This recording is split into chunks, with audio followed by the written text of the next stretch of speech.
श्री शिवाय नमस्तुभ्यम। हम सबको पता है कि आज है 31 जनवरी यानी कि शुक्रवार की गुप्त नवरात्रि का बहुत ही विशेष सा दिन। और अगर आप सभी लोगों के घरों में पैसों को लेकर के बहुत ज़्यादा दिक्कत होती है, चाहे वो कर्ज के रूप में हो या फिर धन के रूप में हो, बस आज रात में आप सभी को अपने घर पे, सबसे अच्छी बात है इस उपाय की ना कि आपको कहीं अपने घर से कदम भी बाहर नहीं निकालना, अपने ही घर पे 2 कमल गट्टे और 2 दीपक का इस शानदार सा उपाय करके देखिएगा।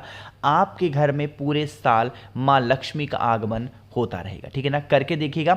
देखो, आपको एक चीज पता होगी, एक तो गुप्त नवरात्रि चल रही है, ऊपर से दूसरे दिन गुप्त नवरात्रि का कौन सा दिन पड़ रहा है? शुक्रवार का। और शुक्रवार का दिन किसका होता है? माता लक्ष्मी का। आपको पता होगा, तो आपको इसलिए इस उपाय को करना और भी ज्यादा जरूरी होता है। ठीक है ना, देखो सॉरी, समझते हैं। सबसे पहले यहाँ पे आप सभी को दिया दिख रहा है, तो आप भी इसी तरीके से 2 दीपक को लेंगे। एक चीज़ का ध्यान रखिएगा, दीपक आप चाहे तो मिट्टी का ले सकते हैं या फिर आप चाहें तो दीपक आटे का भी अपने घर में बना सकते हो। कोई दिक्कत नहीं है, दोनों में से कुछ भी ले लो। लेकिन 2 के दोनों दीपक में डालोगे क्या? आपको घी डालना है। इस चीज़ का ध्यान रखिएगा, कभी भी देवी माँ लक्ष्मी को तेल का दिया नहीं लगाया जाता है। हमेशा उनके नाम का दिया किस में लगते हैं?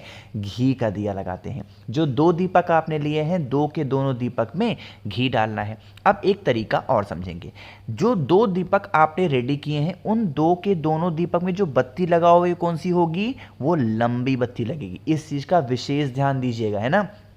कभी भी माता के लिए गोल बत्ती का दिया नहीं लगाया जाता है, वरना आपको दोष लगता है। दीपक ना लगाओ, वो सब कुछ चलेगा, लेकिन कभी भी गलत तरीके से पूजा पाठ नहीं करना चाहिए। ठीक है ना, लंबी बत्ती लग गई।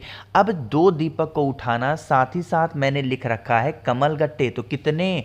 2 कमल गट्टे। अब यहां पर एक चीज समझने वाली है, कहोगे भैया जो कमल गट्टा हम लेंगे, क्या हम वो नया ले सकते हैं या हम पुराना लें? अरे होगा ना सवाल आपकी माइंड में। देखो, आपको नया लेने की कोई आवश्यकता नहीं है। आपने बहुत सारे उपाय कर रखे होंगे और उन सभी उपाय के जो कमल गट्टे उठा करके आपने अपने घर की अलमारी में, तिजोरी में रखे हैं, उन्हीं का इस्तेमाल कर लेना। ठीक है ना, कितने? 2 कमल गट्टे। अब आपको लेकर के जाना कहाँ पे है? आपके घर का जो मेन गेट होता है ना, जो लोहे वाला गेट होता है, वहां पे जाएंगे। अब तरीका समझेंगे। यहां पे मैं कुछ बनाने जा रहा हूं ताकि मैं आपको चीजों को बहुत ही ढंग से समझा पाऊं। जैसे मान लीजिए कि ये आपके घर का मेन गेट है। ठीक है ना, समझ रहे हो मेरी बातों को? थोड़ा अच्छे से कर दूं, जैसे यही गेट है आपका, है। अब आपको क्या करना होगा, एक दीपक आपको अपने गेट के लेफ्ट साइड में और एक दिया आपको अपने गेट के राइट साइड में, और वो दिया चौखट के बाहर, गेट के अंदर नहीं, गेट के बाहर लगाना है। इस चीज का ध्यान रखिएगा। अब दीपक तो लगा दिया, हाँ, दीपक कौन सी होगी? आपकी ऐसे लंबी बत्ती की, जैसे मैं लगा रहा हूं, आप भी लंबी बत्ती का। दीपक का जो मुख हो वो साउथ डायरेक्शन ना हो, इस चीज का विशेष ध्यान दीजिएगा। अब आप लोगों को इस दीपक को प्रज्वलित करना है, किसके नाम से? माता लक्ष्मी का स्मरण करते हुए 2 के दोनों दीपक को आपको जलाना है। जब दीपक आपने जला दिया तो दीपक के अंदर क्या डालोगे? वही जो 2 कमल गट्टे आपने लिए हैं, जलते हुए दीपक के अंदर डालेंगे। और किस कामना से डालेंगे? कि आपके घर में कभी भी धन को लेकर के कोई भी कमी ना हो, कभी भी कर्ज को लेकर के कोई समस्या ना हो। हे मां लक्ष्मी, आप हमारे घर में वास करना, ऐसे आप प्रार्थना कर लेना। हाँ, एक चीज मैं आपको बताना भूल गया, दीपक को ऐसे डायरेक्ट नहीं रखेंगे, दीपक के नीचे थोड़ा सा चावल का दाना जरूर रखिएगा। जब यह दीपक ठंडा हो जाए, चाहो तो अगर कमल गट्टा नहीं जला है तो बहुत अच्छी बात है, कमल गट्टे को उठा के अपने घर की तिजोरी अलमारी में रख दो। और अगर कमल गट्टा मान लेते हैं जल गया है आपके दीपक जलाने से, तो उस कमल गट्टे की जो राख होगी या टूटे हुए कमल गट्टे को किसी भी वृक्ष के नीचे डाल करके चले आना। ठीक है ना, करके देखिएगा आज आप सभी लोग इस उपाय को, जिससे साल भर आपके घर में कभी माँ लक्ष्मी की कमी नहीं होगी, हमेशा उनका आशीर्वाद आपके ऊपर, आपके परिवार के ऊपर बना रहेगा। ठीक है ना, चलो, तो पहला उपाय आपको समझ में आ गया होगा। आगे बढ़ते हैं अब इस वीडियो के हम लोग अपने दूसरे उपाय की तरफ, जो कि आपको करना है चावल के दाने के साथ में। देखो, अब यह उपाय स्पेशली है किसी भी रिश्ते को मजबूत करने के लिए, मतलब स्ट्रांग करने के लिए। जैसे बहुत सारे लोग कहते हैं कि भैया हमारे हस्बैंड और वाइफ में लड़ाइयाँ होती हैं, भाई बहन में लड़ाइयाँ हो रही हैं, सास ससुर में हो रही हैं, देवरानी जी, मतलब कहने का क्या है कि घर में अगर आपके क्लेश बहुत होता है, सुख शांति नहीं है, तो आप चावल का एक दाना लेंगे, ठीक है ना। चावल का दाना कहीं से खंडित ना हो, क्रैक ना हो, टूटा हुआ ना हो।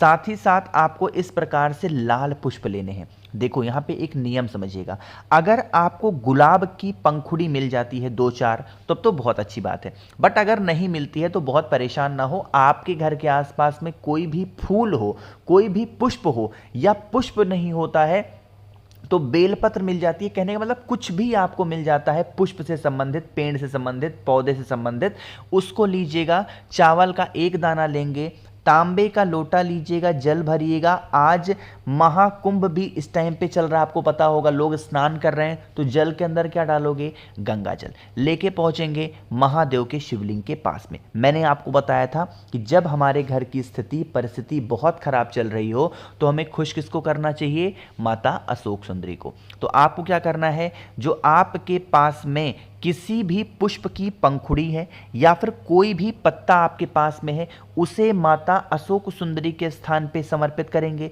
और जो मैंने आपको चावल का दाना दिखाया, उस चावल के दाने को भी क्या करना है, आप सभी को इसी पत्ते के ऊपर या उसी पुष्प की पंखुड़ियों के ऊपर समर्पित करेंगे। जब यहाँ पे समर्पित करेंगे, एक नाम आपको स्मरण करना है, बोलना है, और वो नाम होगा चंपेश्वर महादेव। फिर से बोल रहा हूँ, किसका ध्यान करोगे, चंपेश्वर महादेव के नाम से रख करके, और फिर आपको लास्ट में एक लोटा जल चढ़ा दीजिएगा। जो भी व्यक्ति घर में आपके लड़ाई करता, झगड़े करता, क्लेश करता, क्रोध करता, उस व्यक्ति का स्मरण करके, यकीन मानिए अगर इस उपाय को पूरे नियम विधि विधान से आपने कर लिया तो आप पे घर में कभी भी लड़ाई झगड़े नहीं होंगे, कभी क्लेश नहीं होगा, और पूरी फैमिली, पूरा परिवार आपका हमेशा खुश रहेगा, ठीक है ना। करिएगा ज़रूर। तो आगे बढ़ते हैं, अब इस शुक्रवार के दिन करने वाले हम लोग अपने तीसरे उपाय की तरफ। और यह उपाय मैंने आप सभी को बहुत बार, लगभग हज़ारों बार समझा रखा है जब भी शुक्रवार का दिन आता है,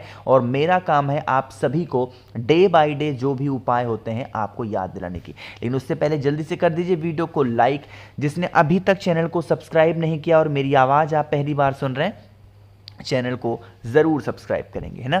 देखो भाई, समझने की कोशिश करते हैं इस उपाय को। यहाँ पे सबसे पहले समझ लेते हैं इस उपाय के जो बेनिफिट होने वाले हैं, वो होने वाले हैं रोग को लेकर के। मतलब घर में कोई भी इंसान है आपके जो बहुत दिनों से बीमार पड़ा है, उसकी बीमारी ठीक नहीं हो पा रही है, तो आप सभी लोगों को लेना होगा एक चुटकी काला तिल। देखो, काले तिल की मात्रा बहुत ज़्यादा नहीं लेनी है, बस आपको थोड़ा सा एक चुटकी काला तिल लीजिएगा।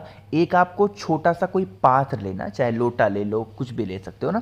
उसके अंदर आपको जल भरना है। जल के अंदर अगर दूध मिलता है तो कोई कंपलसरी नहीं है, अगर दूध मिल जाता है तब तो बहुत अच्छी बात है, बट अगर दूध नहीं मिलता आपको गौ माता का तो स्किप कर दो, छोड़ दो, है ना। सिर्फ जल के ही अंदर आपको वही काले तिल एक चुटकी डालने हैं, और जो भी व्यक्ति घर में बीमार है उस व्यक्ति के हाथों से उस कटोरी को स्पर्श करा के, आपके घर के अंदर शमी का वृक्ष होगा। अगर शमी का पेड़ नहीं है तो आप इस उपाय को अपने घर में महादेव के शिवलिंग के पास में करेंगे, ठीक है ना।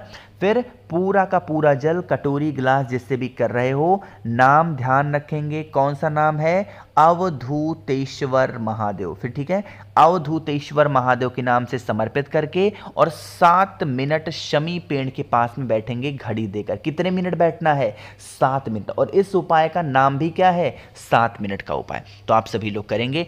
आगे बढ़ते हैं अब इस वीडियो के सबसे आखिरी और बहुत ज़्यादा स्पेशल से उपाय की, जो कि आपको करना है बेल पत्र के साथ में ना।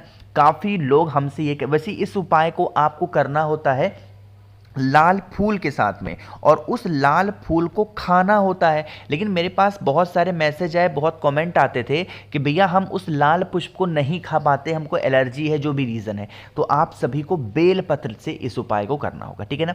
अब समझ लो कि इस उपाय के बेनिफिट क्या होते होंगे।